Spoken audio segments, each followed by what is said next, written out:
Lord of the Mysteries. Chapter 1172. Unperturbed.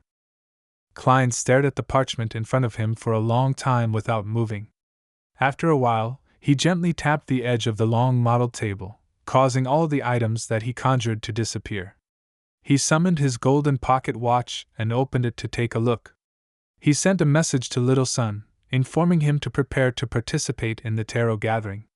About 1,000 heartbeats later, dark red beams of light rose from the two sides of the long bronze table, condensing into different figures on different high-backed chairs.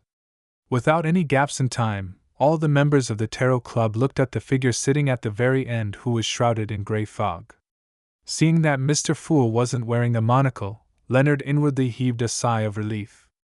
Then, he turned around and looked at the bottom of the long, modeled table to confirm the situation of the world Klein Moretti. Similar to him, Katla, Audrey, and Furs instinctively turned their attention to the world Gehrman Sparrow after seeing Mr. Fool. One of them knew that the world was in a dangerous situation and could only seek Mr. Fool's blessings. Another had failed to receive any feedback for 2 days, and she suspected that Gehrman Sparrow had really been embroiled in the matter regarding George III, with something definitely having happened during that time. The final one knew that George III's matter was extremely risky, and was a little worried that Mr. World would suffer serious injuries. Seeing that the world Gehrman Sparrow was perfectly fine without any abnormalities, Audrey retracted her gaze, curtsied, and bowed towards the end of the long bronze table. "Good afternoon, Mr. Fool." With the world situation becoming even more chaotic, she felt a little comforted by the fact that the Tarot Club could still maintain its original state. This significantly improved her mood. After the Tarot Club members bowed under Miss Justice's lead, the Fool Klein nodded slightly, indicating for everyone to sit down. Then, he slowly surveyed the area and smiled. "It seems all of you were very concerned whether today's tarot gathering would proceed as usual." Upon hearing this, Alger's heartbeat sped up as he heard thumping sounds. Without a doubt, he believed that Mr. Fool was referring to him, and was giving him a gentle punishment. In other words, he had given him a chance to repent. Alger lowered his head and said with a trembling voice, "We weren't pious enough and thought too much." Why is Mr. Hangman apologizing on my behalf?" Furs, who had instructed Zio to ask Mr. Fool if the tarot gathering would proceed as scheduled, was stunned for a moment before she gave up on thinking.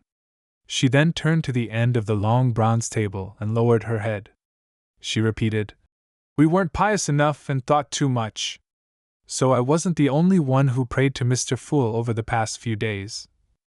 Mr. Hangman claims to have overthought things because there was a possibility that the tarot gathering would be cancelled, causing him to have some unnecessary speculations? But Furs shouldn't have thought of that."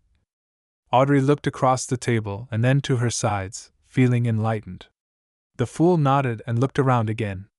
"Such concern is considered normal." He laughed and sighed.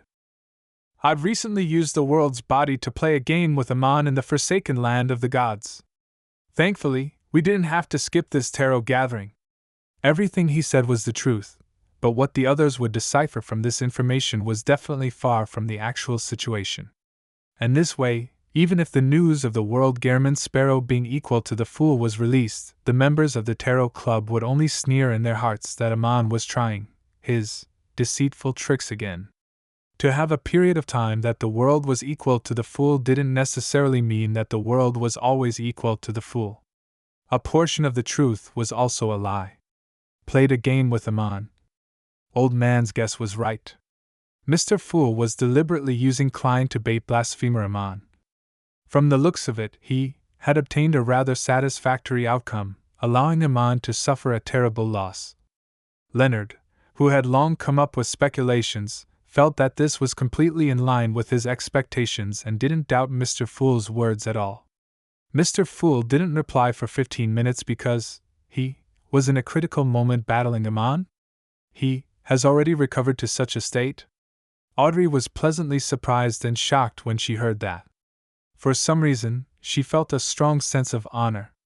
Alger could also tell from Mr. Fool's words that he had taken another step towards his recovery. He was actually able to hold the upper hand against the King of Angels. This made him even more frustrated at himself for having doubts and testing the Fool. Mr. Fool had hinted in advance that the tarot gathering might be cancelled because he had long predicted that there would be a conflict between him and Aman. In fact, it's even possible that he had taken the initiative to create this episode by setting up a trap for Aman. Alger instantly made many connections and felt that there was no way he could hide his thoughts in front of such a high-level existence. He warned himself once again, I can't do such things again. So Mr. World didn't provide any feedback because his body was being used by Mr. Fool to resist Aman. That King of Angels, Aman, is truly powerful. Mr. Fool actually needed to personally take action. Furs and Zio exchanged looks, not having any more doubts about their previous questions. Katla roughly understood the reason why the world had disappeared.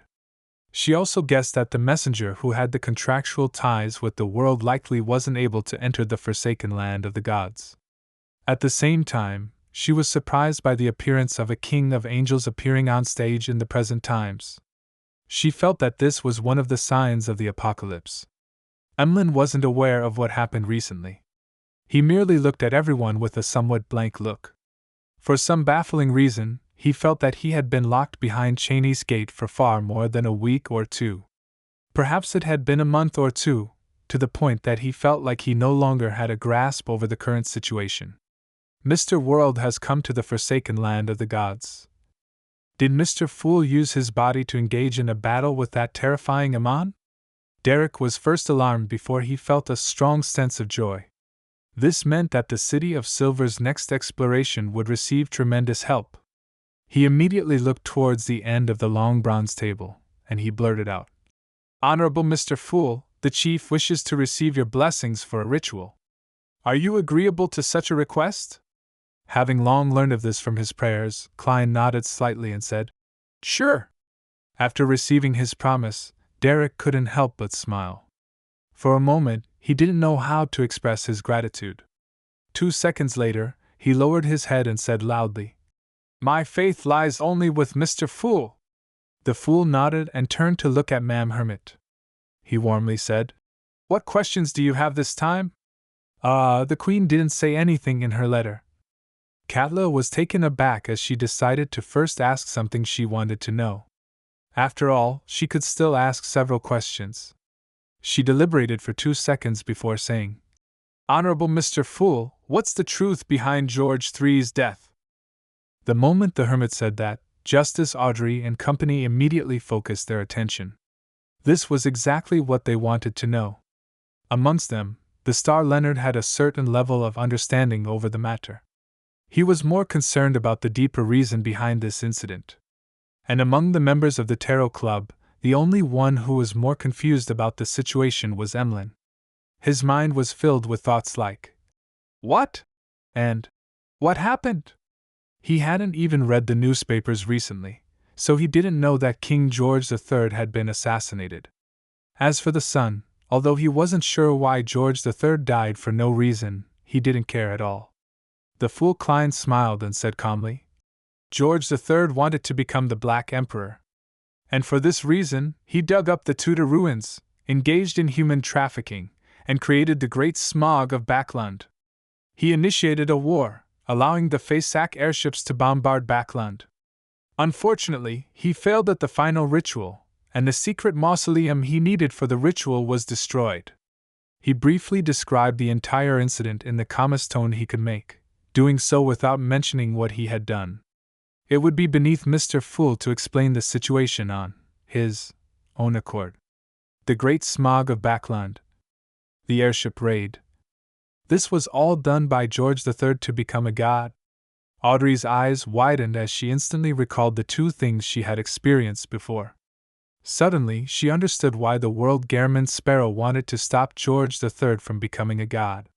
She knew that he was a gentle and kind gentleman, and he would definitely not allow the culprit behind these two tragic cases to go scot-free. If it were me, I would also have thought of doing so, but I would hesitate and be stopped by the possibility of ill developments. As for Mr. World, he is firm and decisive. This is a matter that involves the deities.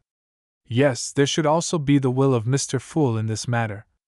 Audrey glanced at the World Gairman Sparrow, who was sitting silently at the other end of the long, model table. She nodded slightly to express her agreement. Black Emperor. George III wished to become a god? This? Yes, Mr. Fool has the Black Emperor card of blasphemy. Gairman Sparrow was previously investigating the matter of the Great Smog and human trafficking. Indeed, all of these are connected together. There was actually such a secret hidden behind it. From the looks of it, Mr. Fool's goal has been achieved. His plan has succeeded. Therefore, he has taken one more step towards his recovery. He can now face off with a king of angels head on. The more Alger thought about it, the more fearful and spirited he became. He felt that, despite knowing of some clues ahead of time, he was completely unaware of Mr. Fool's setup. Amidst the shock experienced by Leonard, Furs, and the other members of the Tarot Club, Cattleya, who already had a premonition, suppressed her emotions and decided to ask another question. Honorable Mr. Fool, what's the attitude of the 7 deities regarding this matter?